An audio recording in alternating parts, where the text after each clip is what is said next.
A morte do justo, ainda em espíritos felizes. Em seguida, a primeira evocação do Sr. Sanson, feita na Sociedade de Paris, um espírito deu sob esta epígrafe a comunicação seguinte: foi a de um justo a morte desse homem, a quem neste momento vos ocupais, isto é, esperançosa e calma, como o dia sucede naturalmente à aurora. A vida espiritual se lhe sucedeu à vida terrestre como um rompimento, sem abalo. Seu último suspiro foi tanto como um hino de reconhecimento e amor. É com poucos os que atravessam assim a rude transição, com poucos os que, após a confusão e desespero da vida, concebem o ritmo harmonioso das esferas. Como o homem de saúde perfeita, de chofre mutilado, sofre nos membros separados do corpo, assim a alma do séptico, separada do corpo, se despedaça e, lacinante, se precipita no espaço, inconsciente de si mesma. Ou seja, aqui estava tranquilo e foi uma morte sem rompimento, sem abalo, sem grandes transtornos. E aquele momento de transição, poucos são aqueles que conseguem passar sem confusão e desespero. Porque para você passar sem confusão e desespero, você tem que estar bem íntegro com você mesmo, bem íntegro com seus sentimentos, bem íntegro com aquilo que você deve fazer. Ou seja, um homem de saúde perfeita, de chofre mutilado, sofre os membros separados do corpo, assim como a alma do séptico, separada do corpo, se despedaça e lancinante, se precipita no espaço.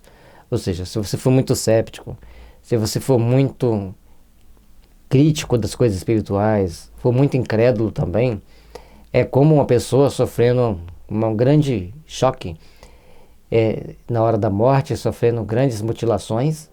Ela chega no plano espiritual, a alma chega no plano espiritual toda mutilada, cheia de dores, cheia de conflitos.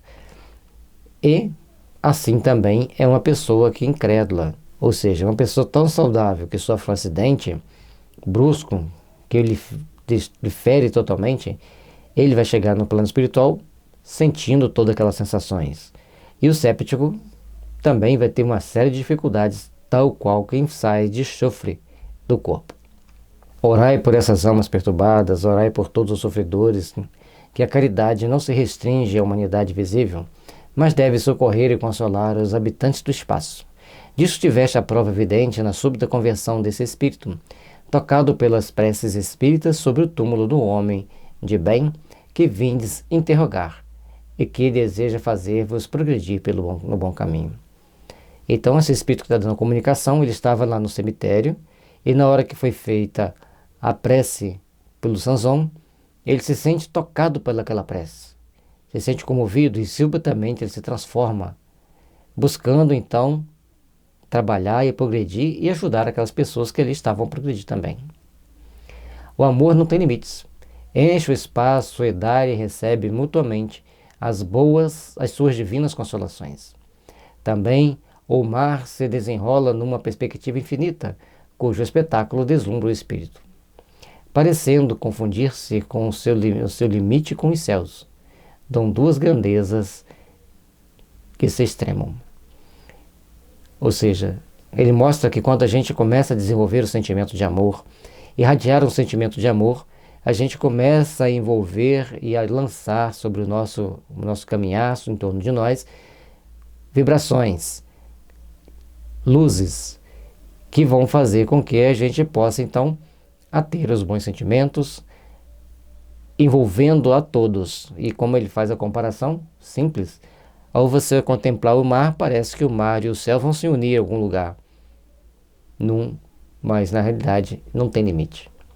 Ou seja, quanto mais você amar, quanto mais você tiver amor, mais longe você vai alcançar com os seus sentimentos, mais transformações você vai alcançar.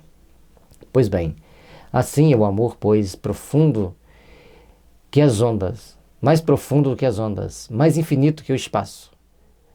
A todos vós, encarnados e desencarnados, deve unir a santa comunhão da caridade, fusão sublime do infinito e do eterno. Georges.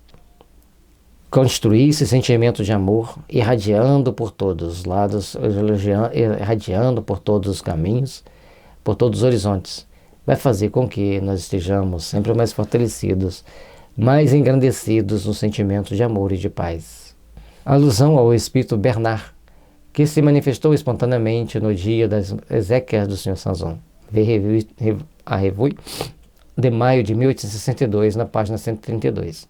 Então, ele estava fazendo a alusão a um espírito que recebe os inflúvios daquelas orações e se transforma no momento que o outro está fazendo a oração pelo Sanson. E aqui, no caso, o Georges é um espírito que vai passar algumas mensagens a mais, provavelmente um dos trabalhadores de Kardec. Ou melhor, um dos espíritos que trabalhavam com Kardec, né? Fica mais bem colocado. Que eram muitos.